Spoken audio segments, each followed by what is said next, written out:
السلام علیکم ورحمۃ اللہ وبرکاتہ۔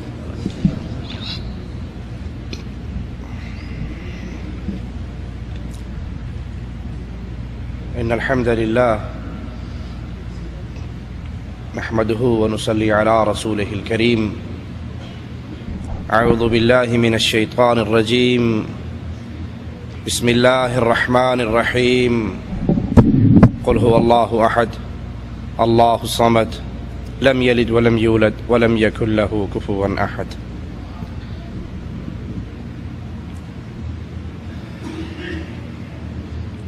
شریعت اسلامیہ ایک ایسا دین ہے جس نے اپنے ماننے والوں کو کسی میدان میں کسی مسئلے میں پیاسا نہیں چھوڑا۔ وہ عقائد کا مسئلہ ہو یا عبادت کے معاملات ہوں یا گھریلو زندگی ہو، دین اسلام زندگی کے ہر شعبے کے اندر چمکتا ہوا نور کا مینارہ ہے۔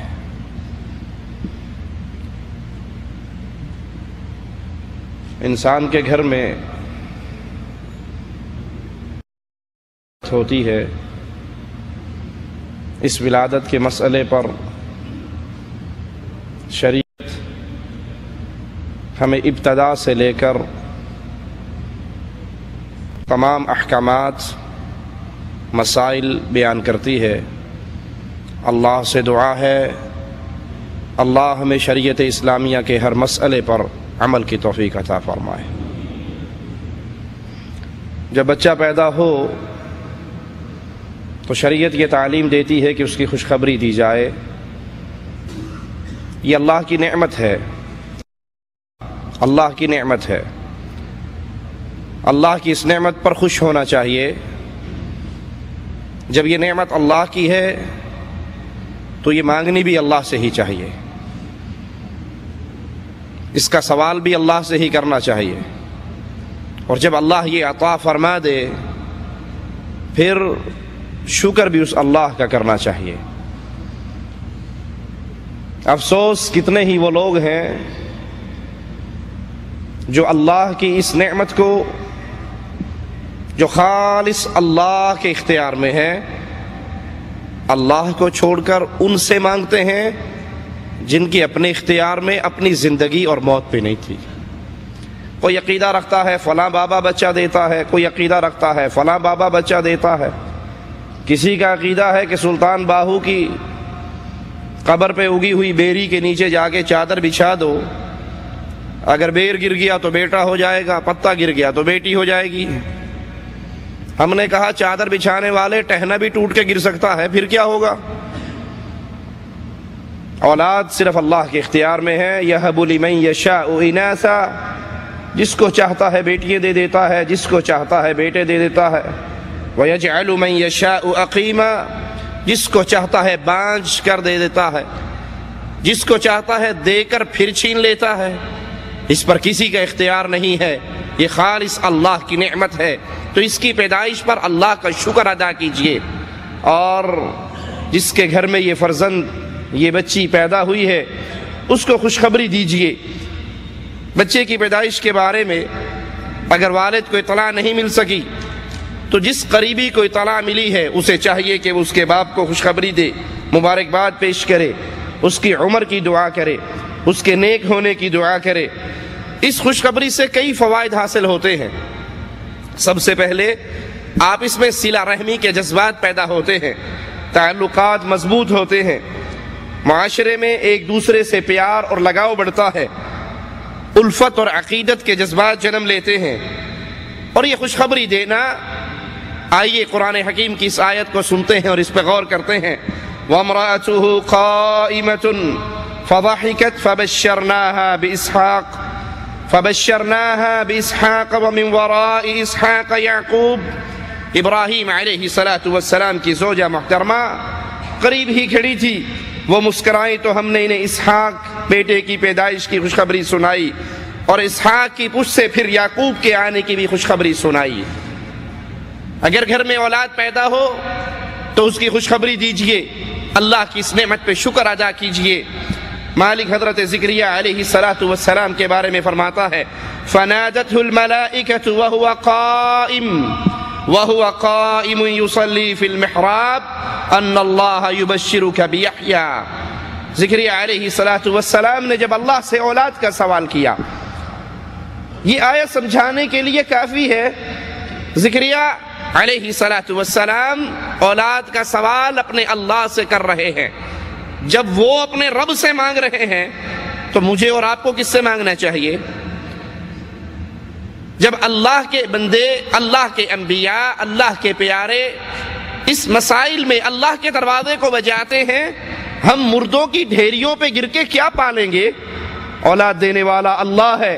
زکریا علیہ السلام نے اللہ سے سوال کیا تو فرشتوں نے زکریا علیہ السلام کو آواز دی۔ وہ اپنی عبادت گاہ میں نماز پڑھ رہے تھے کہ اللہ نے آپ کی طرف یحییٰ نامی لڑکے کی خوشخبری کا پیغام بھیجا ہے۔ امام ابن قیم رحمہ اللہ فرماتے ہیں جب رسول اللہ صلی اللہ علیہ وسلم کی ولادت ہوئی تو ابو لہب کی لونڈی ثوبیہ وہ دوڑتی ہوئی آتی ہے اور ابو لہب کو خوشخبری دیتی ہے کہ تیرے بھائی عبداللہ کے گھر بیٹا پیدا ہوا ہے۔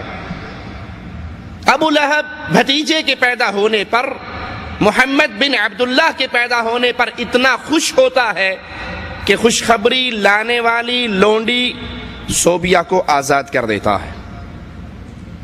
کئی یار لوگوں نے اسی مسئلے کو پکڑا ہوا ہے کہ جی آپ میلاد شریف نہیں مناتے، آپ سے تو اچھا ابو جہل تھا، ابو لہب تھا کہ اس نے میلاد شریف مناتے ہوئے اپنی لونڈی کو آزاد کر دیا، اس نے خوشی میں اپنی ثوبیہ کو آزاد کیا اور یہ دلیل ہے میلاد منانے کی۔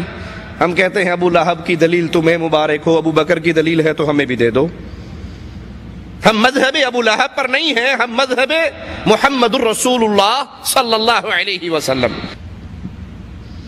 کفار مکہ کو میلاد مصطفیٰ سے مسئلہ نہیں تھا، ان کو مسئلہ وہاں شروع ہوا جہاں مصطفیٰ علیہ السلام نے قولوا لا الہ الا اللہ کا آوازہ لگایا۔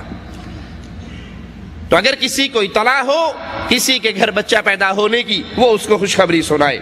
امام ابن قیم رحمہ اللہ فرماتے ہیں کہ حسن بصری رحمہ اللہ کے پاس ایک شخص بیٹھا ہوا تھا جس کے گھر ولادت ہوئی تھی، اس کو علم نہیں تھا۔ دوسرا جس کو پتا تھا وہ اس کے پاس آیا اور کہنے لگا ایک شہ سوار تجھے مبارک ہو۔ تو حسن بصری نے کہا تجھے کیا خبر کہ وہ بڑے ہو کر شہ سوار کی طرح فائدہ مند ہوگا یا گدھے کی طرح ہوگا؟ تو نے جو یہ کہا ہے کہ تجھے ایک شہ سوار مبارک ہو، یہ اس بات کی خبر کیسے ہوئی کہ وہ بڑے ہو کر گھوڑے کی طرح مفید ثابت ہوگا یا گدھے کی طرح ثابت ہوگا؟ وہ کہنے لگا جی پھر آپ ہی مجھے تعلیم دیجئے کہ میں کیا کہا کروں۔ تو حسن بصری فرمانے لگے یوں کہو کہ اللہ نے تجھے ایک تحفے سے نوازا ہے، وہ اسے بابرکت بنائے، اس کی عمر دراز کرے، اسے تیرے ساتھ بہترین سلوک کرنے کی توفیق دے، اور تجھ پہ لازم ہے کہ اس ہستی کا شکر ادا کر جس ہستی نے تجھے اولاد سے نوازا ہے۔ خوشخبری لڑکا پیدا ہو تب بھی دینی چاہیے، لڑکی پیدا ہو تب بھی دینی چاہیے۔ خوشخبری کے اندر یہ نہیں کہ لڑکا پیدا ہوا تو ماشاءاللہ بڑی دھوم دھام سے دعوتیں ہوئی، بڑی دیگیں پکی، اور لڑکی پیدا ہوئی تو پڑوسیوں کو بھی خبر نہیں ہوتی، منہ نیچے کر لیتے ہیں، دند وٹ جاندے نے۔ وہ پوچھے جناب آپ کے گھر میں کچھ ہونا تھا، ہمیں پتا تھا کہ کچھ ہونے والا ہے، آپ نے کوئی خبر نہیں دی؟ کہا ہو کڑی ہوئی سی، کڑی ہوئی سی، پولا جا منہ کر کے نا سر تھلے کر کڑی ہوئی، لڑکی ہوئی تھی، اس کا کیا، لڑکی جو ہوئی لڑکی۔ لڑکا ہو تو بہت خوشی ہے، لڑکا ہو تو بڑی دعوتیں ہیں، لڑکا ہو تو بڑے مہمان نوازیے ہیں، اور لڑکی ہو تو قریبیوں کو بھی خبر نہیں دیتے اور اس پہ دل نفرتوں سے، مایوسیوں سے بھر جاتا ہے۔ تجھے کیا پتا قیامت کے دن نامہ اعمال میں لڑکے کی وجہ سے تجھے فائدہ ہونے والا ہے یا لڑکی کی وجہ سے فائدہ ہونے والا؟ حسن سلوک میں لڑکا تجھ سے بہتر رہے گا یا لڑکی بہتر رہے گی؟ اس لڑکے کی پرورش سے اللہ تجھے زیادہ اجر عطا فرمائے گا یا لڑکی کی تربیت کی وجہ سے تو زیادہ اجر و ثواب پانے والا ہے؟ تو بیٹا ملے یا بیٹی، دونوں نعمتیں ہیں اپنے اللہ کی، دونوں پہ خوشخبری دیجئے۔ ولادت کے بعد کان کے اندر اذان دینی چاہیے، ترمذی اور ابو داؤد میں ہے ابو رافع رضی اللہ عنہ فرماتے ہیں رأیت رسول اللہ صلی اللہ علیہ وسلم اذن فی اذن الحسن ابن علی، میں نے رسول اللہ صلی اللہ علیہ وسلم کو دیکھا کہ اللہ کے نبی صلی اللہ علیہ وسلم نے حسن بن علی کے کان میں اذان دی، حین ولدته فاطمہ بالصلاۃ، اذان نماز والی اذان دی جب فاطمہ رضی اللہ تعالی عنہا نے ان کو جنم دیا۔ امام ترمذی رحمہ اللہ اس روایت کو بیان کرنے کے بعد لکھتے ہیں والعمل علی، کہ سلف میں سے اس روایت پر عمل رہا ہے، سلف صالحین اس پر عمل کرتے رہے ہیں۔ ولادت کے تھوڑی دیر کے بعد بچے کو گھوٹی دینی چاہیے۔ یہ گھوٹی دینا کیا ہے؟ اس کا مطلب ہے کسی چیز کو، میٹھی چیز کو چبا کر اپنے دانتوں سے اس کو لے کر اس کے تالو سے لگا دی جائے تاکہ بچہ اپنی زبان سے اس کو چاٹتا رہے، اور اس میں سنت طریقہ کھجور سے گھوٹی دینا ہے۔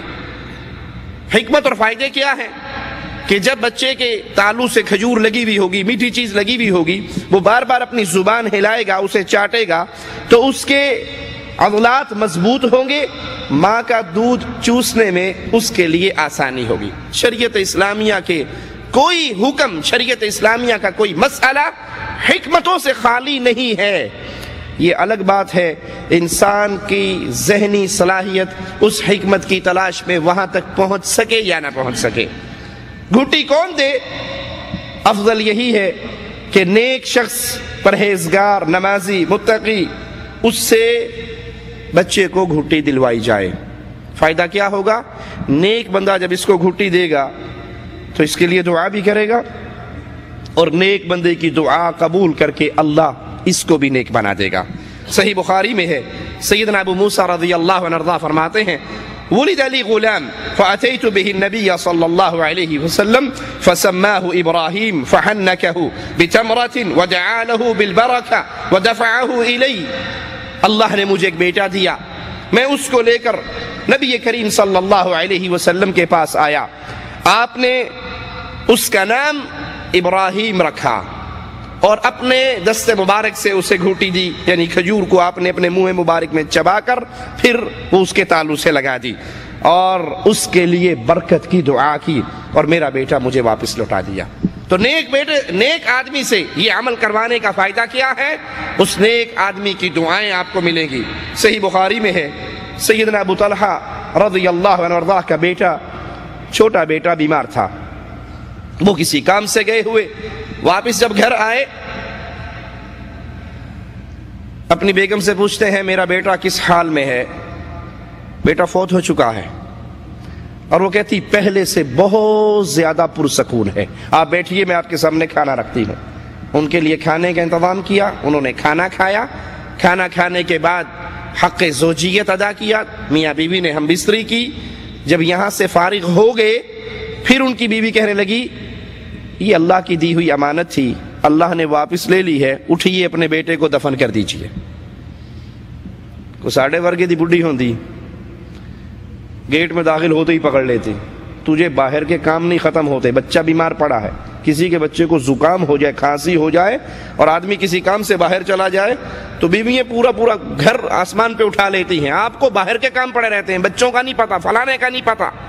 یہاں اس صحابی کا بیٹا فوت ہو چکا ہے اور خامد باہر سے کسی ضروری کام سے گھر میں واپس آتا ہے۔ صبر کی عظمت اور صبر کا انداز، ان کے سامنے کھانا بھی پیش کیا ماں نے، حالانکہ عورت کمزور ہوتی ہے مرد کے مقابلے میں، صبر کے معاملے میں کھانا بھی پیش کیا، ان کے ساتھ ہم بستری بھی کی، اور پھر کہا یہ اللہ کی دی ہوئی امانت ہے، اللہ نے واپس لے لی، اٹھیے اس کو دفن کر دیجئے۔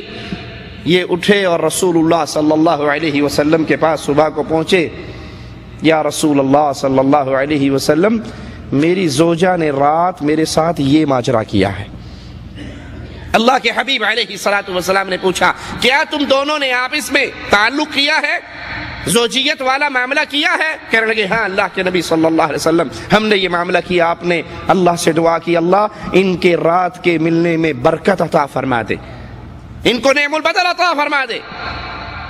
سیدنا ابو طلحہ کہتے ہیں اللہ نے مجھے پھر بیٹا دیا، میں نے انس سے کہا میرے بیٹے کو رسول اللہ صلی اللہ علیہ وسلم کے پاس لے جاؤ، کچھ کھجوریں بھی ساتھ دی۔ سیدنا انس بچے کو لے کر اللہ کے حبیب علیہ الصلوۃ والسلام کے پاس پہنچے، آپ نے کہا ساتھ کچھ لائے ہو؟ کہا کھجوریں لایا ہوں۔ آپ نے وہ کھجور لی اور اس کو چبا کر پھر سیدنا ابو طلحہ کے بیٹے کو گھٹی دی اور اس کے لیے دعا کی۔ پیدائش کے 7ویں دن بچے کا سر موڑنا چاہیے اور اس کے بالوں کے وزن کے برابر چاندی کو فقراء میں تقسیم کر دینا چاہیے۔ سر موڑنے کی حکمت کیا ہے؟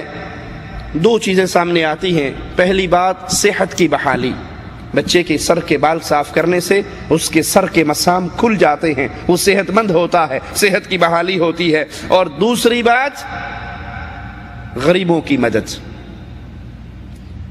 اس کے بالوں کے وزن کے برابر چاندی فقراء میں، غریبوں میں تقسیم کی جائے گی تو غریب بھی اس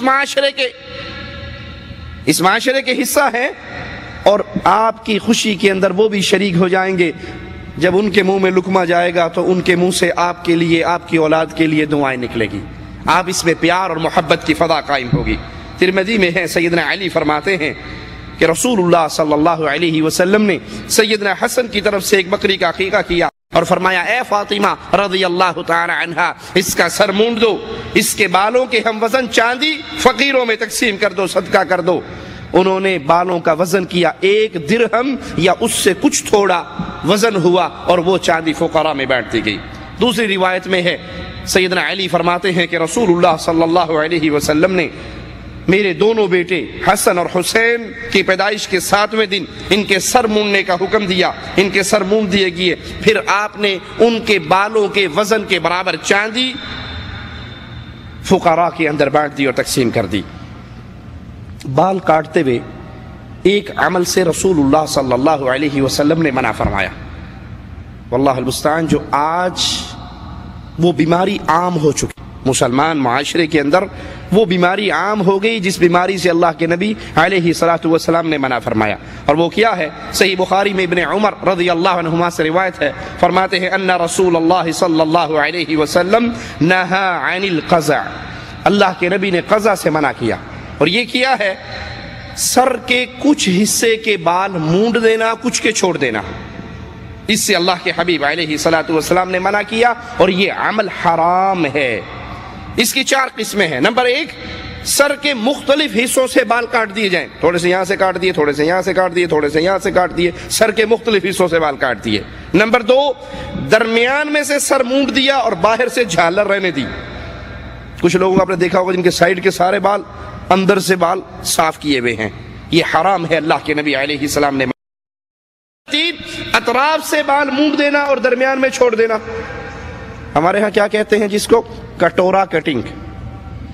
کئی بچوں کو میں نے دیکھا، کہا جی یہ بال ان کا کیا سر بنایا ہوا ہے؟ جی مولوی صاحب آپ دیہاتی لوگ ہیں، مولوی ہیں، آپ کو کیا پتا زمانہ کہاں ترقی کرتے کرتے پہنچ گیا۔ یہ کٹورا کٹنگ ہے، وہ سر کے اوپر بال ہیں، درمیان میں سائیڈوں سے اس طرح سے صاف کر دیا۔ جو فلم دیکھی، جو ڈرامہ دیکھا، کفار کا جو پروگرام دیکھا، کافروں کی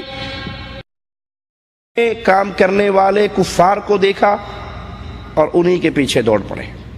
انا للہ و انا الیہ راجعون۔ لوگوں ایک بات کہوں گا، ذرا اپنے دل میں جگہ دینا،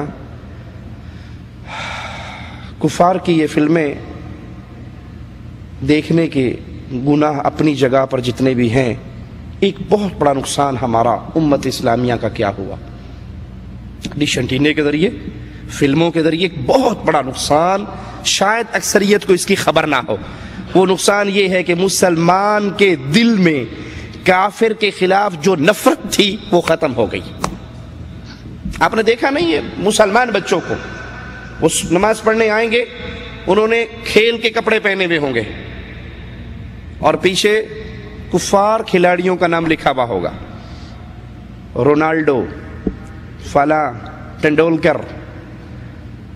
اب وہ کافر ہے، وہ دین دشمن ہے، شریعت اس سے محبت کی اجازت نہیں دے رہی، لیکن اس ڈش انٹینے کی وجہ سے، اس لعنت کی وجہ سے، ان فلموں کی وجہ سے، ان کھیلوں کی وجہ سے سب سے بڑا نقصان کیا ہوا کہ کسی کا کوئی جملہ پسند آیا، اسی کو اپنا ہیرو بنا لیا، اور یہ تمیز ختم ہوگی کہ یہ کافر ہے یا مسلمان۔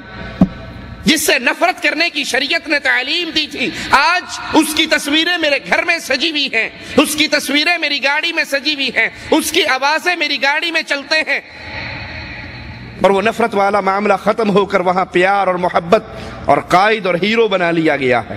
جی یہ فلاں فلم کے اندر فلاں ہیرو کی بالوں کی کٹنگ کا سٹائل یہ تھا، جس دن سے دیکھا ہے مجھے تو بہت اچھا لگا، اس دن سے میں نے اپنے بچوں کا بھی یہی بنانا شروع کر دیا۔ چوتھی قسم کہ آگے سے بال مونڈ کر پچھلے حصے کے بال چھوڑ دینا، یہ حرام ہے۔ آگے سے بال مونڈنا، آپ نے دیکھا ہوگا جو کٹنگ کی جو دکانیں ہوتی ہیں، حلاق کی دکانیں، وہاں پوسٹر لگا ہوا ہوتا ہے، اگر کسی کو دیسی بندے کو اس طرح کا بننا ہو تو اس کو کٹنگ کا نام یاد نہ ہو تو انگل رکھ چھڑ دے، ایدے وردہ سر کر دے میرا، اس کو نام نہیں یاد کہ یہ کون سی کٹنگ ہے یا معاشرے میں اس کٹنگ کا کیا، آج دی ٹرینڈ نے چنگی لگن رہی ہے، ایدے نال دی بنا دے۔ لا حول ولا قوت الا باللہ۔ اکثر دیکھا ہے آگے سے بال چھوڑے ہیں اور پیچھے سے اس نے پونیے کی ہوئی ہیں، پیچھے سے بڑے ہیں، یا پیچھے سے بالکل مشین کے ساتھ صاف کروا لیتے ہیں اور آگے اتنا بڑا چھجا ہے۔ یہ کفار کی تہذیب ہے، محمد رسول اللہ صلی اللہ علیہ وسلم کی تہذیب نہیں، آپ کی شریعت نہیں، آپ کی تعلیمات نہیں۔ اس میں ایک بیماری اور بھی چلتی ہے، یہ تو تھے نا فلمی دنیا سے محبت کرنے والے لوگوں کا حال، جو درباری دنیا سے محبت کرتے ہیں ان کا بھی ایک حال ہوتا ہے۔ وہ منت مانتے ہیں، بابا جی پیر شاہ جمال ککڑ گھینتے پتر ڈے رتا لال، بیٹا مل گیا، اب وہ منت پوری کرنے کے لیے آتے ہیں، بابا کی قبر پہ بچے کی ٹنڈ کرواتے ہیں اور ایک لٹ چھوڑ دیتے ہیں۔ یہ لٹ والی سرکار دیکھی یا نہیں دیکھی؟ پورے سر کی ٹنڈ ہوئی بھی، ہم نے تو پنجاب میں اپنی آنکھوں سے بہت لوگوں کو دیکھا، اور ان کی ایک چٹیا چھوٹی ہوئی ہے، کہا جی بابا جی کے نام کی ہے، یہ فلاں پیر صاحب کے نام کی ہے، یہ اس بابے کی قبر پہ منت مانی تھی، بیٹا نہیں ہوتا تھا، اب اس نے دیا ہے، اب یہ مستقل اس بابے کے نام کے بال چھوڑے جا رہے ہیں۔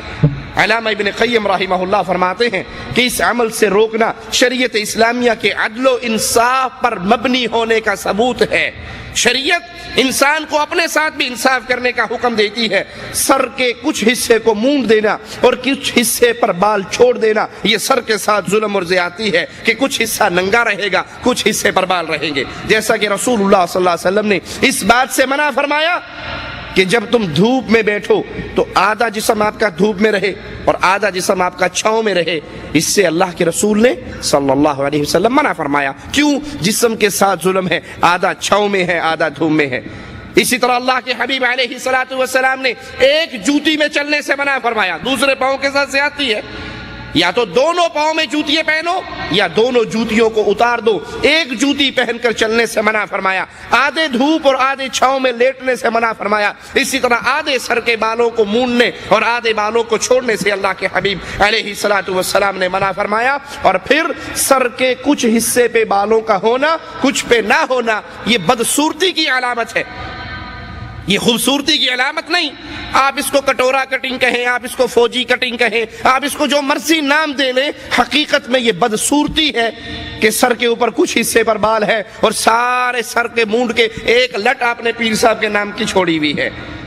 اسی طرح جب بچہ پیدا ہو تو 7ویں دن شریعت اسلامیہ اس کے عقیقے کی تعلیم دیتی ہے۔ شرع اصطلاح میں نومولود کی جانب سے اس کی پیدائش کے 7ویں دن بکرا یا بکری، مینڈھا یا مینڈھی، اس کو ذبح کیا جانا، یہ عقیقہ کہلاتا ہے۔ صحیح بخاری میں ہے، رسول اللہ صلی اللہ علیہ وسلم نے فرمایا، لڑکے کے لیے عقیقہ ہے، اس کی جانب سے تم خون بہاؤ، اس سے آلائش یعنی سر کے بالوں کو دور کر دو۔ رسول اللہ صلی اللہ علیہ وسلم نے فرمایا، ہر بچہ اپنا عقیقہ ہونے تک گروی ہے، اس کی جانب سے 7ویں دن جانور ذبح کیا جائے، اس دن اس کا نام رکھا جائے اور اس کے سر کو منڈوا دیا جائے۔ مسند احمد میں، ترمذی میں کہ رسول اللہ صلی اللہ علیہ وسلم نے فرمایا، لڑکے کی جانب سے 2 بکریاں، عقیقے کے لیے جو جانور ہیں وہ بکریاں، بکرا اور بکری، مینڈھا، دمبا، اس کا مؤنث بھی اور مذکر بھی دونوں، یہ بچے کی طرف سے عقیقے کے طور پہ ذبح کیا جائے۔ لڑکے کی طرف سے 2 اور لڑکی کی طرف سے 1۔ ابو داؤد میں ہے کہ اللہ کے نبی صلی اللہ علیہ وسلم نے حسن اور حسین رضی اللہ عنہما کا عقیقہ 7ویں دن کیا، اسی دن ان کا نام رکھا اور حکم دیا کہ ان کے سر کے بالوں کو مونڈ دیا جائے۔ 7ویں دن یہ حکم دیا، ان کا عقیقہ کیا آپ نے، ان کا نام رکھا اور سر کے بالوں کو مونڈنے کا حکم دیا۔ بچوں کا عقیقہ کرنا سنت ہے۔ جو لوگ عقیقہ نہ کر کے اس کی رقم صدقہ و خیرات کرنا چاہتے ہیں، اس کو ترجیح دیتے ہیں، وہ سنت رسول اللہ صلی اللہ علیہ وسلم کی مخالفت کرتے ہیں۔ کچھ لوگ ہیں ہمارے ہاں، وہ کہتے ہیں جی یہ عقیقہ کرنے سے بہتر ہے، گوشت تو ہر بندہ دال روٹی بھی کھا لیتا ہے، لیکن اس کا پیسہ کسی غریب کو دے دو، اس سے زیادہ فائدے ہیں۔ کچھ لوگ ہمارے ہاں پرویزی فرقے کے جو حدیث کا انکار کرتے ہیں، وہ خاص طور پہ قربانی کی بڑی مخالفت کرتے ہیں۔ پوری قوم قرضوں میں ڈوبی ہوئی ہے، اتنا خون بہایا جائے گا، اتنے جانور ذبح ہوں گے، اس سے بہتر ہے کہ یہ سارا پیسہ قرضے میں ادا ہو جائے، غریبوں میں ادا ہو جائے۔ تو یہ سنت رسول صلی اللہ علیہ وسلم کی مخالفت ہے۔ اس طرح کرنے سے عقیقہ ادا نہیں ہوتا، نہ قربانی اس طرح ادا ہوتی ہے۔ قربانی کا پیسہ دینا تو بہت دور کی بات ہے کہ اس سے قربانی ادا ہو جائے یا عقیقہ ادا ہو جائے۔ ایک صحابی نے عید کی نماز سے پہلے قربانی کر لی تھی، اور اللہ کے نبی صلی اللہ علیہ وسلم نے جب اس کے گھر سے نکلتا ہوا خون دیکھا، پوچھا یہ کیا ہے، تو کہنے لگے اللہ کے حبیب علیہ الصلوۃ والسلام میری نیت یہ تھی کہ میں عید سے پہلے قربانی کر کے گوشت تیار کر لوں تاکہ سب سے پہلے غریبوں کے گھر میں میری قربانی کا گوشت پہنچے اور فقراء میرے دیے ہوئے اللہ نام کے اس جانور کا گوشت کھائیں۔ آپ نے فرمایا تو نے گوشت ہی کھایا ہے، تیری قربانی اللہ نے قبول نہیں کی۔ جہاں وقت آگے پیچھے ہو جائے اللہ اس کو قبول نہیں کرتا، اور جہاں آپ اس کی پوری شکل ہی بدل دیں کہ عقیقہ کرنے کی بجائے اس کی رقم کو صدقہ کر دیں، اس سے وہ سنت ادا نہیں ہوتی۔ 7ویں دن عقیقہ کرنا چاہیے۔ اگر کوئی 7ویں دن نہیں کر سکا تو 14ویں دن کر لے یا 21ویں دن کر لے۔ سیدہ عائشہ رضی اللہ تعالی عنہا فرماتی ہیں 7ویں، 14ویں اور 21ویں دن عقیقہ کیا جائے، ان تینوں دنوں میں سے، لیکن افضل سب سے بہتر یہی ہے کہ 7ویں دن عقیقہ ہو۔ بچے کے عقیقے کے لیے 2 اور بچی کے لیے 1 بکری ضروری ہے۔ 7ویں دن بچے یا بچی کے سر کے بال مونڈ دیے جائیں، ان بالوں کو چاندی کے وزن کے برابر خیرات کر دیا جائے۔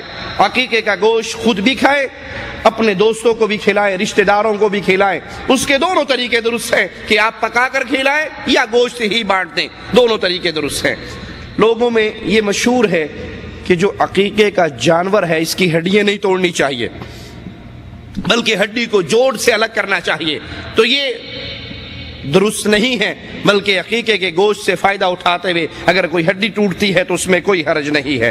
اس بارے میں کہ ہڈی نہیں توڑنی چاہیے کوئی مرفوع روایت رسول اللہ صلی اللہ علیہ وسلم سے ہم تک نہیں پہنچی۔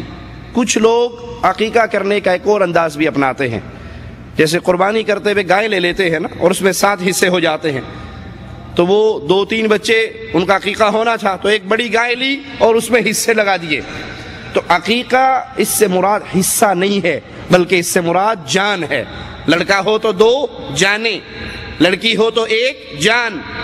گائے یا اونٹ میں حصہ رکھ کر عقیقے کی سنت ادا نہیں ہوتی۔ کیا عقیقے کے لیے بکرا، بکری، مینڈھا، مینڈھی صرف یہی ذبح کیے جائیں گے یا اونٹ اور گائے بھی ذبح ہو سکتی ہے؟ تو صحیح بات یہ ہے کہ رسول اللہ صلی اللہ علیہ وسلم نے جو حکم فرمایا اس میں گائے اور اونٹ کا ذکر نہیں ہے، بلکہ بکرا اور بکری، مینڈھا اور مینڈھی کا ذکر ہے۔ کسی شخص کا اگر عقیقہ بچپن میں نہیں ہوا، اب وہ بڑا ہو گیا، استطاعت نہیں تھی، اب اس کے بعد استطاعت بھی ہے، تو اگر وہ کرنا چاہے تو بعض روایات سے یہ علم ہوتا ہے کہ امام الانبیاء علیہ الصلوۃ والسلام نے اپنا عقیقہ نبوت ملنے کے بعد کیا، نبوت ملنے کے بعد اپنا عقیقہ کیا۔ اگر کسی کا عقیقہ بچپن میں نہیں ہوا اور وہ بڑا ہو کر کرنا چاہے تو کوئی حرج نہیں، انشاءاللہ وہ کر سکتا ہے۔ عقیقے کے جانور کا چمڑا بیچ کر اس کو بھی صدقہ خیرات کر دینا چاہیے۔ قصائی کو بطور اجرت اس کی سری، اس کے پائے، اس کی کھال بطور اجرت قصائی کو نہیں دی جا سکتی۔ ہاں قصائی غریب ہے، آپ کو پتہ ہے، فقیر ہے، کمزور ہے مالی طور پہ، تو صدقے کے طور پہ اس کو جو دینا ہے وہ دے دیجئے، لیکن ذبح کے پیسے کے طور پہ اس کی چمڑی یا اس کے گوشت کا کچھ حصہ یا اس کے سری پائے اس کو نہیں دینے چاہیے۔ اگر کسی بچے کے عقیقے کے دن عید الاضحیٰ ہو تو پھر کیا کیا جائے؟ قربانی کرے یا عقیقہ کرے یا دونوں کرے؟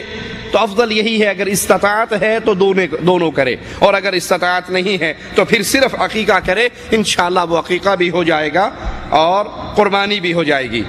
عقیقے کا جانور ذبح کرتے ہوئے رسول اللہ صلی اللہ علیہ وسلم نے یہ دعا سکھائی۔ سیدہ عائشہ فرماتی ہیں کہ امام الانبیاء علیہ السلام نے فرمایا اس بچے کے نام پر یہ کہہ کر ذبح کرو، بسم اللہ اللہم لک و الیک ہذہ عقیقۃ فلان، اے اللہ، اللہ کے نام سے، بسم اللہ، اللہ کے نام سے، اللہم، اے اللہ، لک، یہ تیرے لیے ہے،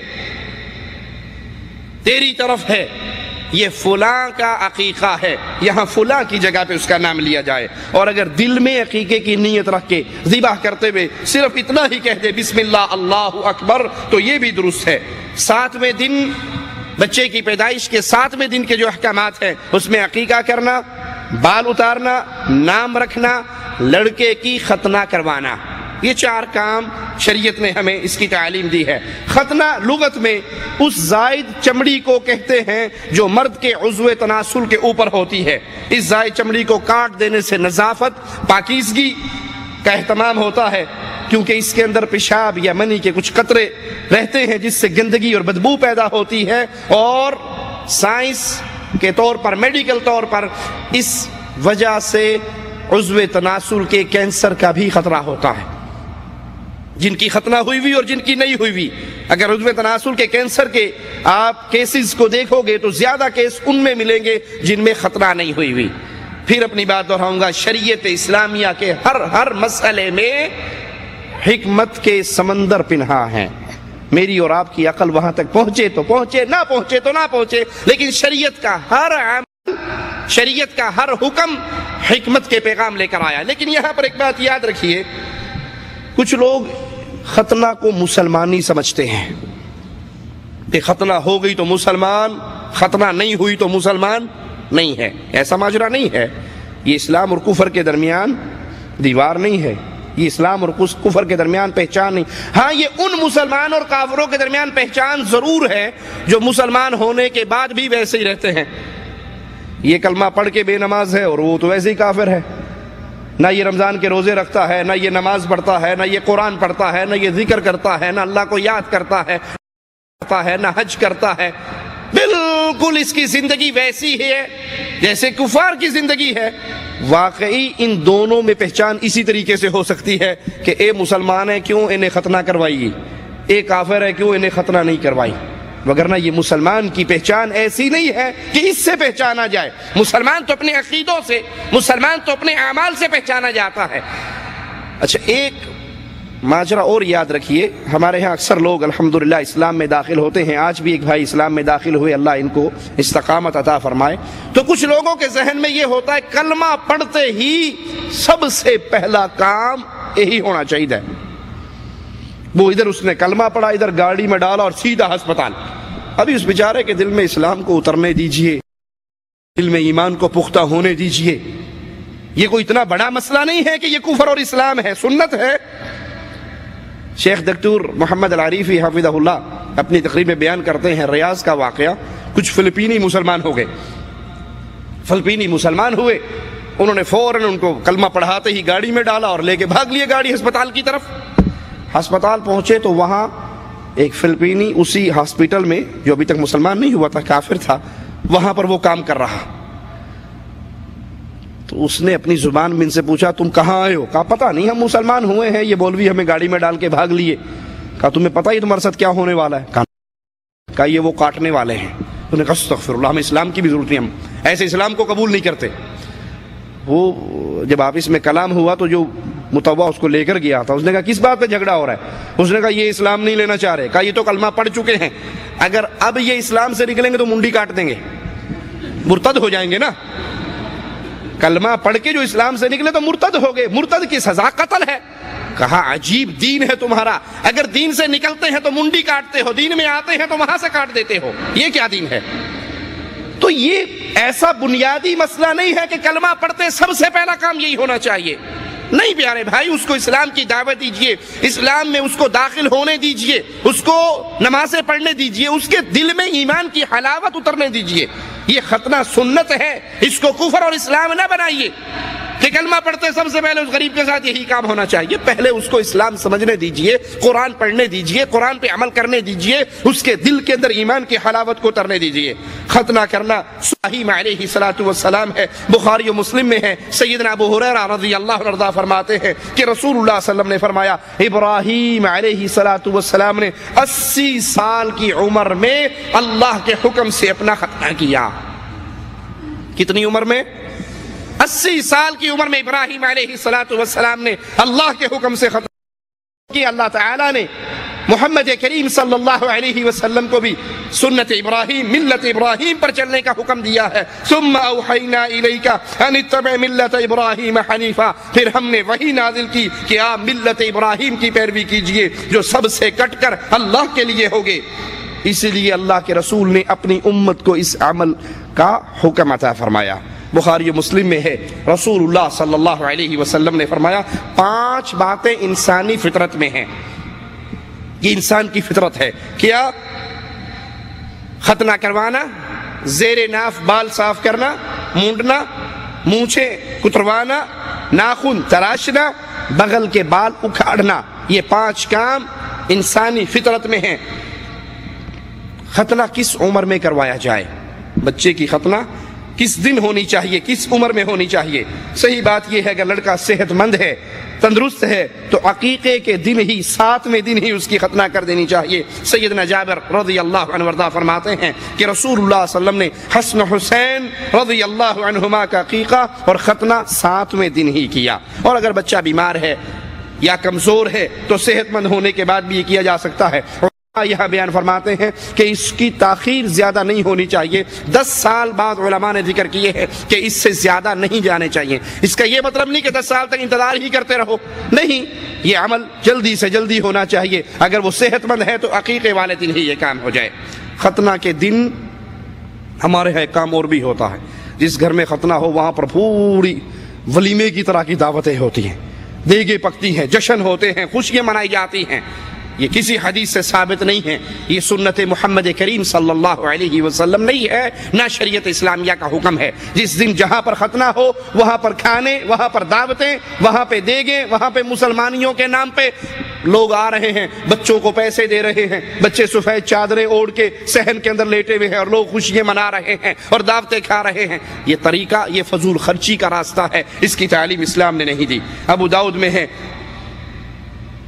رسول اللہ صلی اللہ علیہ وسلم نے فرمایا ہر بچہ اپنے عقیقے کے بدلے گروی ہوتا ہے، جسے اس کی طرف سے 7ویں دن ذبح کیا جاتا ہے اور اس کا سر مونڈا جاتا ہے اور نام رکھا جاتا ہے۔ نام بھی بچے کا 7ویں دن رکھنا چاہیے۔ 7ویں دن عقیقہ ہوگا اور 7ویں دن ہی اس کا نام رکھا جائے گا۔ لیکن بعض احادیث سے ثبوت ملتا ہے کہ 7ویں دن سے پہلے بھی اگر کوئی نام رکھنا چاہے تو رکھ سکتا ہے۔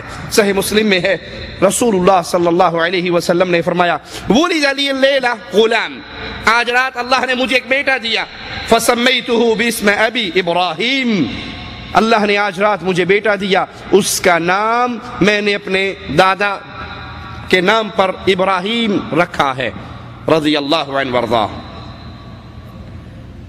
نام کئی طرح کے ہیں، پسندیدہ نام بھی ہیں اور ناپسندیدہ نام بھی ہیں۔ والدین پر لازم ہے کہ وہ بچے کے پیارا سا پیارا نام رکھیں، پیارا سا پیارا نام رکھیں۔ نام رکھتے ہوئے آج کل ایک بیماری بہت چلی ہے، وہ کیا؟ انفرادیت کی تلاش۔ ایسا نام رکھو، ایسا نام رکھو جو پہلے کسی نے نہ رکھا ہو۔ اب اس نام کا کوئی مطلب بنے یا نہ بنے، کوشش میں لگے ہوتے ہیں، ڈھونڈ میں لگے، بچہ پیدا ہوتا ہی مصیبت پڑی ہوئی ہوتی ہے، کتابیں پھرولی جا رہی ہیں، نام پڑھے جا رہے ہیں، کوئی ایسا نام رکھا جائے جو خاندان میں پہلے کسی کا نہ ہو۔ ارے یہ شان رسول اللہ صلی اللہ علیہ وسلم کے نواسوں کی تھی۔ حضرت علی نے حضرت حسن کا نام رکھا، حضرت حسین کا نام رکھا۔ اللہ کے نبی نے پوچھا کیا نام رکھا، انہوں نے نام بتایا، آپ نے فرمایا اللہ نے مجھے حکم دیا ہے کہ میں ان کا نام بدلوں اور مجھے ان کا نام حسن اور حسین رکھنے کا حکم دیا ہے، اور اللہ نے ان ناموں کو ایسا محفوظ کیا ہے کہ اس سے پہلے یہ نام کسی کے نہیں رکھے گئے۔ تو انفرادیت کی تلاش میں اتنے نہ بہہ جائیں کہ ایسا نام رکھے جس کا کوئی معنی نہ ہو، بلکہ نام رکھتے ہوئے صحابہ کے نام پر، انبیاء کے نام پر، اولیاء کے نام پہ نام رکھنا چاہیے۔ صحیح مسلم میں ہے، رسول اللہ صلی اللہ علیہ وسلم نے فرمایا ان احب اسمائکم الی اللہ عبد اللہ و عبد الرحمن، تمہارے ناموں میں سے اللہ کو سب سے زیادہ پسند نام دو ہیں۔ کون کون سے؟ عبداللہ اور عبد الرحمن۔ یہ نام اللہ کو بہت پسند ہیں، اور ناپسندیدہ نام والدین پر لازم ہے کہ اپنے بچوں کے ایسے نام سے دور رہیں جو گندے نام ہوں، قبیح نام ہوں، جن سے آدمی کی عزت پہ حرف آتا ہے۔ کوئی اپنے بچے کا نام کلوا رکھ لے، کالو، بھائی نام رکھتے ہوئے پیسے لگتے ہیں، کوئی اچھا نام رکھو۔ کالو بھی کوئی نام ہے، اور نام بگاڑنے کی ہمارے ہاں بہت بیماری ہے۔ اچھا بھلا نام ہوگا اسلم، کتنا پیارا نام ہے اسلم، وہ اسلم اب گاؤں میں کوئی نہیں جانتا، سب سلمو جانتے ہیں۔ سلمو کی طرح بھائی سلمو کیا بیماری، اس کا نام تو اسلم تھا۔ ناموں کو بگاڑنا بہت بڑا عیب ہے، گناہ ہے۔ کسی کا نام نہ بگاڑیے، پیارے نام سے پکاریے۔ رسول اللہ صلی اللہ علیہ وسلم کے بارے میں جامع ترمذی کے اندر یہ روایت موجود ہے، ان النبی صلی اللہ علیہ وسلم کان یغیر الاسم القبیح، آپ کے سامنے اگر کسی کا برا نام آتا آپ اس کے نام کو بدل دیتے۔ کسی کا برا نام آتا، ابن عمر رضی اللہ عنہما فرماتے ہیں کہ سیدنا عمر کی ایک لخت جگر کا نام عاصیہ تھا۔ عاصیہ کا مطلب نافرمانی کرنے والی، تو رسول اللہ صلی اللہ علیہ وسلم نے اس کا نام بدل کر جمیلہ، پیاری، خوبصورت، یہ نام رکھ دیا۔ اپنے بچوں کا نام اچھا رکھے۔ اگر کسی نے نام اچھا نہیں رکھا، غلطی ہو گئی، تو جب آپ کو عقل آئی، آپ کا اپنا نام ہے اس کو بدل دیجئے۔ آپ کے بچے کا نام، برا نام کسی مومن کا نہیں ہونا چاہیے۔ ہر مومن کو ایسے ناموں سے بھی بچنا چاہیے جس سے نحوست اور بدشگونی کا معنی ظاہر ہوتا ہو۔ صحیح بخاری میں ہے، سعید فرماتے ہیں، اپنے باپ سے بیان کرتے ہیں کہ بلا شبہ ان کے باپ نبی اکرم صلی اللہ علیہ وسلم کی خدمت میں حاضر ہوئے، آپ نے اس کا نام دریافت کیا تو اس نے کہا میرا نام حزن، غم، پریشانی۔ آپ نے فرمایا تو اپنا نام سہل، آسانی اور نرمی رکھ لے۔ تو اس نے کہا میں اپنے باپ کا رکھا ہوا نام نہیں بدلنا چاہتا، میں اس کو نہیں بدل سکتا۔ سعید کہتے ہیں اس کے بعد ہمارے گھرانے میں ہمیشہ غم اور پریشانی رہی، ہمارے گھرانے میں ہمیشہ غم اور پریشانی رہی۔ یحییٰ بن سعید فرماتے ہیں سیدنا عمر رضی اللہ عنہ وارضاہ سے نے ایک شخص سے سوال کیا کہ تیرا نام کیا ہے، ذرا سنیے اس کا نام۔ اس نے کہا میرا نام ہے جمرہ۔ جمرہ کہتے ہیں آگ کا انگارہ۔ سیدنا عمر نے پوچھا تیرے باپ کا نام کیا ہے؟ تو اس نے کہا میرے باپ کا نام ہے شہاب، آگ کا شعلہ۔ بیٹے کا نام آگ کا انگارہ، باپ کا نام آگ کا شعلہ۔ پوچھا تمہارے قبیلے کا نام کیا ہے؟ کہا میرے قبیلے کا نام ہے حرقہ، آگ کا جلایا ہوا۔ سیدنا عمر نے پوچھا رہائش کہاں ہے؟ کہتا حرۃ النار، آگ کا علاقہ۔ کہا رہائش والی وادی کا نام کیا ہے؟ فرمایا ذات لظا، شعلے والی۔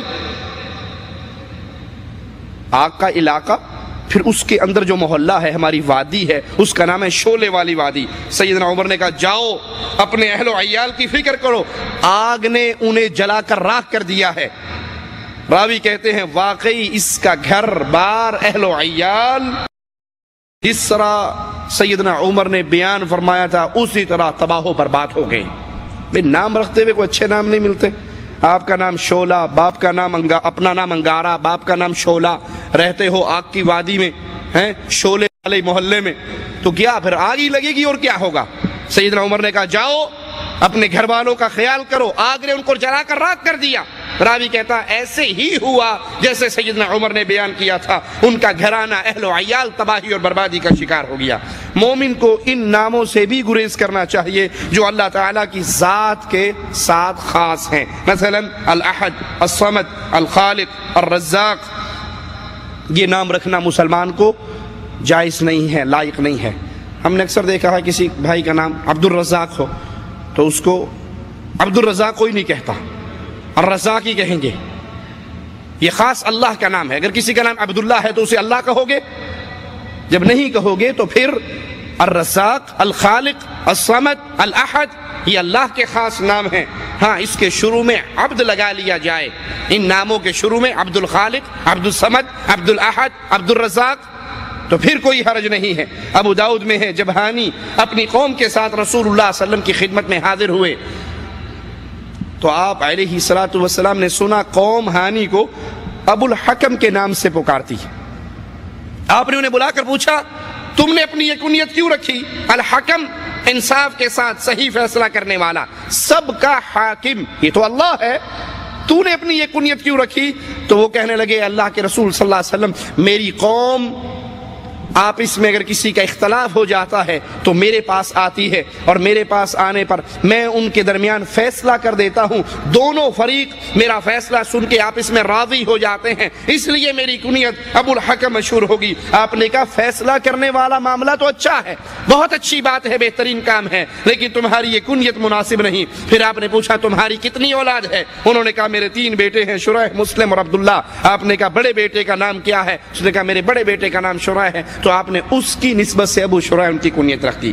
صحیح مسلم میں ہے، رسول اللہ صلی اللہ علیہ وسلم نے فرمایا قیامت کے دن اللہ کے نزدیک سب سے زیادہ ناپسندیدہ، بدترین اور خبیث وہ شخص ہوگا جو خود کو ملک الاملاک، شہنشاہ کہلواتا تھا، جو دنیا میں اپنے آپ کو شہنشاہ اعظم، صدر، بادشاہ اپنے ساتھ پرانے دوروں میں لقب لگایا کرتے تھے، شہنشاہ، مغل شہنشاہ، شہنشاہ اعظم۔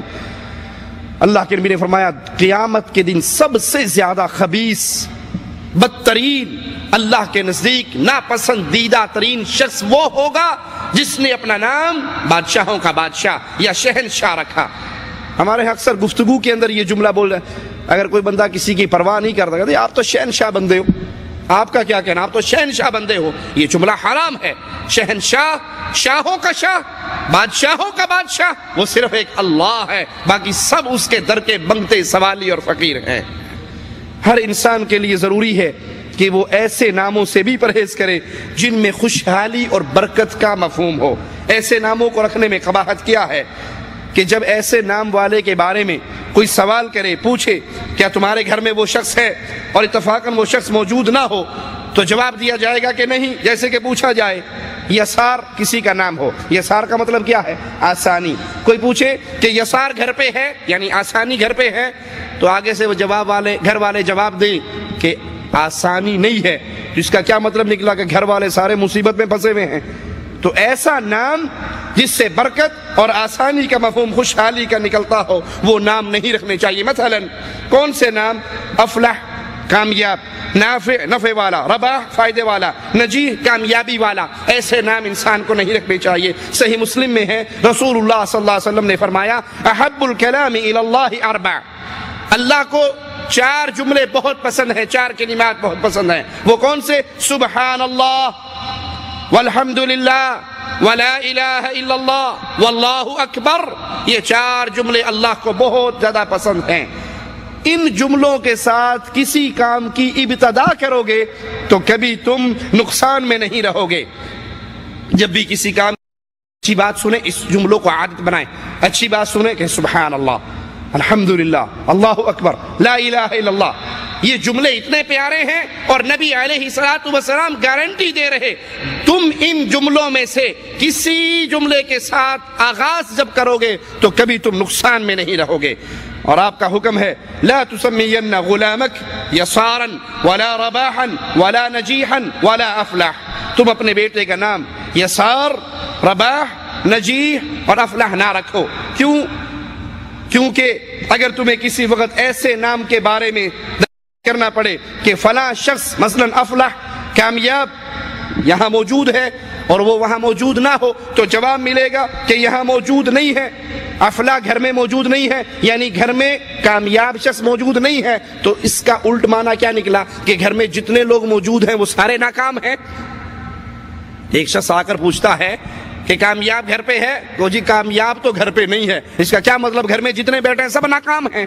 تو ایسا نام رکھنے سے بھی شریعت اسلامیہ منع کرتی ہے۔ اللہ اور اس کے رسول پر ایمان لانے والوں پر لازم ہے کہ وہ ایسے نام سے پرہیز کریں جس میں عبداللہ، اللہ کا بندہ، لیکن اگر یہی عبد اللہ سے ہٹا کر غیر کے ساتھ لگا دیا جائے، یہی لفظ عبد اللہ سے ہٹا کر غیر کے ساتھ لگا دیا جائے تو شریعت اسلامیہ میں ایسا نام رکھنا بھی حرام ہے۔ اس کی مثال عبد العزا، عزا کا بندہ. کفار مکہ یہ نام رکھتے تھے نا، عبد العزا، عبد الکعبہ، عزا کا بندہ، کعبہ کا بندہ. یا آج کلمہ پڑھنے والے بھی رکھتے ہیں عبد النبی، عبد الرسول، عبد المصطفیٰ، عبد العلی، عبد الامام، عبد الزہرا. زہرا کا بندہ، امام کا بندہ، نبی کا بندہ، علی کا بندہ، رسول کا بندہ، مصطفیٰ کا بندہ. یہ بندگی میں ہم خاص ایک اللہ کے بندے ہیں اور کسی اور کے بندے نہیں ہیں. اس کو اپنی زبان میں ترجمہ کر لیجئے. عبد الزہرا کو، عبد الامام کو، عبد النبی کو، عبد العلی کو. آپ نے اکثر نام سنا ہوگا انڈیا پاکستان میں، امام بخش، نبی بخش، علی بخش، ولی بخش. علی نے بخشا، نبی نے بخشا، ولی نے بخشا، امام نے بخشا، پیر بخش، پیر نے بخشا. حالانکہ بخشنے والا کون ہے؟ اللہ.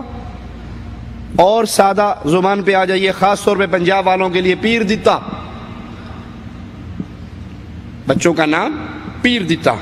کیا مطلب؟ کہ ہمارے اولاد نہیں ہوتی تھی، بابا جی کے دربار پہ گئے، منت مان کے آئے، تو پھر ہمارے گھر میں اولاد ہوئی. تو جو ہی اولاد ہوئی نام رکھ دیا پیر دتا، پیراں دتا. یہ پیروں کا دیا ہوا ہے، بابا جی کا دیا ہوا ہے. انا للہ و انا الیہ راجعون. اس میں ایک ظلم اور ہوتا ہے، وہ بھی ذرا سن لیجیے. انسانی سوچ کے مطابق بیٹا زیادہ قیمتی ہے، بیٹی کم قیمتی ہے. انسانی سوچ، شریعت کی تعلیم یہ نہیں ہے. انسان یہ سوچتا ہے بیٹا ہوگا تو بڑی اچھی بات ہے، بیٹی ہوگی تو دل میں خوشی نہیں آتی. آپ نے کبھی کسی بیٹی کا نام پیر دیتی؟ میں نے تو آج تک نہیں سنا. کسی بیٹی کا نام پیر دیتی ہم نے نہیں سنا. بیٹا بہت دیکھے ہیں، سنے ہیں، ملے ہیں، پیراں دیتا، پیر دیتا.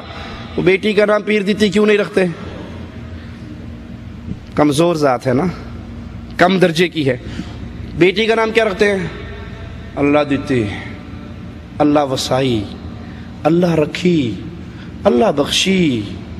اللہ نے بخشی ہے، اللہ نے رکھی ہے، اللہ نے دی ہے. بیٹی ہو تو اس کی نسبت اللہ کی طرف جوڑتے ہیں، بیٹا ہو تو اس کی نسبت پیر اور بابے کی طرف جوڑتے ہیں. لا حول ولا قوت الا باللہ. حالانکہ بیٹیاں دینے والا بھی اللہ ہے اور بیٹے دینے والا بھی اللہ ہے. اعلیٰ چیز کو اپنے معبودوں کی طرف موڑتے ہیں، پیروں، فقیروں، بابوں کی طرف موڑتے ہیں کہ یہ بابا جی کی قبر سے ملا ہے، یہ بابا جی کے دربار سے ملا ہے. اور بیٹی ہو جائے تو نعوذ باللہ، چونکہ وہ کم ذات کی ہے ہمارے ذہن میں، تو پھر اس کی نسبت اللہ کی طرف جوڑتے ہیں کہ اللہ دی مرضی جی. بیٹا ہو جائے تو خوشی کے جملے کیا ہوتے ہیں؟ پیر کی منت مانی تھی، پیر نے بڑا کرم کیا، میری گود ہری ہوگی. 5 سال سے یہ خالی تھی، اب پیر جی نے اس کو ہری کر دیا ہے، بھر دیا ہے. اور اگر لڑکی ہو جائے تو پھر کبھی نہیں کہیں گے پیر جی نے بیٹی دی. اللہ دی مرضی جی کی کر سکنے، اللہ دا حکم جو ہویا. بیٹی ہوئی تو اللہ کا حکم، اللہ کی مرضی. بیٹا ہوا تو یہ ہمارے پیر صاحب نے دیا ہے. تو یہ شرک کی وادی کے اندر پہنچ جاتا ہے انسان اس طرح کے گندے عقیدوں سے. جب بھی اپنا نام رکھیں، بیٹے کا نام رکھیں عبداللہ، عبد الرحمن، عبد الاحد، عبد الصمد، عبد الرزاق، عبد الخالق. اللہ کی صفات کے ساتھ عبدیت کو جوڑے. وہاں پر عبد النبی، عبد الرسول، عبد المصطفیٰ، عبد الزہرا، عبد الامام کے نام رکھنا مسلمانوں کے لیے جائز نہیں. اسی طرح ان ناموں سے بھی بچنا چاہیے جن میں کفار کی مشابہت ہے. ابھی کافر، فلموں میں کام کرنے والے کفار یا کھیلوں کی دنیا کے کفار، ان کے ناموں پر بچوں کا نام رکھا جاتا ہے. مسلمان کے لیے جائز نہیں ہے. من تشبہ بقوم فہو منہم. جو جس قوم کی مشابہت کرے گا وہ قیامت کے دن انہی میں سے اٹھایا جائے گا. اپنے بچوں کے نام رسول اللہ صلی اللہ علیہ وسلم کے صحابہ کے نام پہ رکھیے، نبی صلی اللہ علیہ وسلم کے بیٹوں کے نام پہ رکھیے، آپ صلی اللہ علیہ وسلم کے نواسوں کے نام پہ رکھیے، اہل بیت کے نام پہ رکھیے، انبیاء کے نام پہ رکھیے. یہ نام رکھنے والے ہیں. کفار کی مشابہت سے آپ کو کیا ملے گا؟ انہی کے ساتھ شمار ہو جائے تو یہ بہت بڑی ہلاکت ہے اور یہ بہت بڑا خسارہ ہے. لیکن اس ٹیلی ویژن نے، اس ڈش انٹینے نے، فلموں کی اس دنیا نے مسلمان کی غیرت اتنی مار دی ہے. اپنے باپ کے دشمن کے نام پہ تو نام نہیں رکھیں گے، لیکن اللہ کے دشمن کے نام پہ نام رکھنے میں انہیں کوئی عار اور کوئی شرم محسوس نہیں ہوگی. اسی طرح احادیث سے ثبوت ملتا ہے بچے کی کنیت رکھنا، بچے کی کنیت رکھی جائے. ابو عمیر ایک بچے کی کنیت، اللہ کے نبی صلی اللہ علیہ وسلم اس سے پیار اور محبت کیا کرتے تھے۔ اللہ سے دعا ہے اللہ ہماری خطاؤں کو معاف فرمائے، ہمیں زندہ رکھے، ایمان پہ رکھے، موت دے اسلام پہ دے، اس حال میں موت دے، اللہ ہم سے راضی ہو، ہم اپنے اللہ سے راضی ہوں۔ اقول قولی ھذا واستغفر اللہ لی ولکم ولسائر المسلمین فاستغفروہ انہ هو الغفور الرحیم۔ انشاءاللہ سائل کہتا ہے کہ دیوبندی اور بریلوی کے پیچھے نماز جائز ہے، کیا یہ صحیح ہے کہ دیوبندی اور بریلوی کو مشرک کہنا جائز نہیں؟ اب ہمارا سوال یہ ہے، قادیانی اور شیعوں کے پیچھے نماز نہیں ہو سکتی، اور ہماری نظر میں دیوبندی بریلوی قادیانی سے بھی بڑے مجرم ہیں کیونکہ خدا کا دعویٰ کرتے ہیں، وحدت الوجود کا عقیدہ رکھتے ہیں۔ امام اس کو بنائیے جو آپ میں سے قرآن زیادہ جانتا ہو، اور جو قرآن زیادہ جانتا ہے وہ شرک نہیں کر سکتا۔ علماء دیوبند، یہاں پہ یاد رکھیے میں لفظ علماء استعمال کر رہا ہوں، عوام الناس نہیں، علماء دیوبند اور علماء بریلی، ان دونوں کے عقیدوں میں جیسے آپ نے بیان کیا وحدت الوجود کا گمراہ عقیدہ ہے، اور وحدت الوجود کے عقیدے کے حامل انسان کے پیچھے نماز نہیں ہو سکتی۔ وحدت الوجود کا مطلب کیا ہے کہ وہ کائنات کی ہر چیز کو نعوذ باللہ اللہ ہی کی مختلف صورتیں یا اللہ کی صفات کا عکس سمجھتے ہیں، یہ کفر۔ لہذا کسی دیوبندی عالم اور بریلوی عالم کے پیچھے نماز نہیں ہو سکتی۔ تفصیل جاننے کے لیے ہماری ایک سی ڈی امام کس کو بنائیں وہ آپ کو یہاں عبداللہ بھائی کے پاس موجود ہے، اور دمام کے اندر بھی جعلیات سے مل جائے گی۔ امام کس کو بنائیں آپ اس کو لے کر اس سے تفصیل جان سکتے ہیں۔ اگر کوئی شخص حالت میں اپنی بیوی کو 3 طلاق ایک مجلس میں دے دے تو اس کا کیا حکم ہے؟ کبھی کسی نے محبت کی حالت میں بھی 3 طلاقیں دی ہیں؟ طلاق تو ہوتی غصے کی حالت میں، پھر یہ کیوں پوچھتے ہو کہ غصے کی حالت میں طلاق دی؟ پیار میں تو کوئی طلاق نہیں دیتا۔ ایک مجلس میں دی ہوئی 3 طلاقوں کو رسول اللہ صلی اللہ علیہ وسلم نے ایک ہی قرار دیا، اور اس صحابی کو رجوع کا حکم دیا جو اپنی بیوی کو 3 مرتبہ طلاق دے چکا تھا۔ یہ مسئلہ قرآن اور حدیث کا ہے، جس کو قرآن اور حدیث کا ہر مسئلہ منظور ہو اس کو یہ مسئلہ قرآن و حدیث سے لے لینا چاہیے، اور جو باقی مسائل کے اندر اپنا امام، اپنے پیر، اپنے مولوی اور اپنے حضرت کی دلیل لیتے ہیں، اس مسئلے میں بھی ان کو اپنے مولوی پیر کے پاس جانا چاہیے۔ اور اس مسئلے میں تمام دیوبندی بریلوی علماء کا یہ فتویٰ ہے کہ انہوں حلالہ کروانا پڑے گا، اور حلالہ نہیں ہے، حرامہ ہے، بے غیرتی ہے، کنجر خانہ ہے۔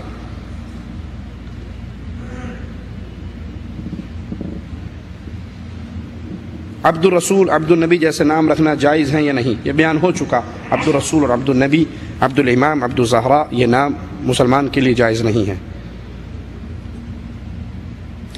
کیا بیرہ جو سعودیہ میں بکتا ہے اس کا پینا درست ہے؟ نہیں، کچھ لوگوں کا کہنا ہے کہ درست ہے۔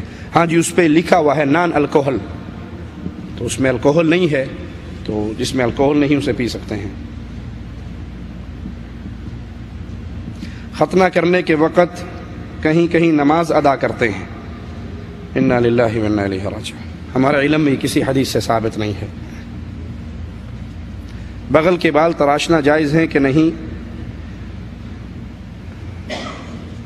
جیسے زیر ناف بال تراشے جاتے ہیں اسی طرح بغل کے تراشے جاتے ہیں۔ سنت سے جو عمل ثابت ہے وہ بال اکھاڑنے کے ہیں، اور اگر کسی نے نہیں اکھاڑے اور وہ تراشنے پہ چل پڑا تو اب اس کے لیے اکھاڑنا مشکل ہے۔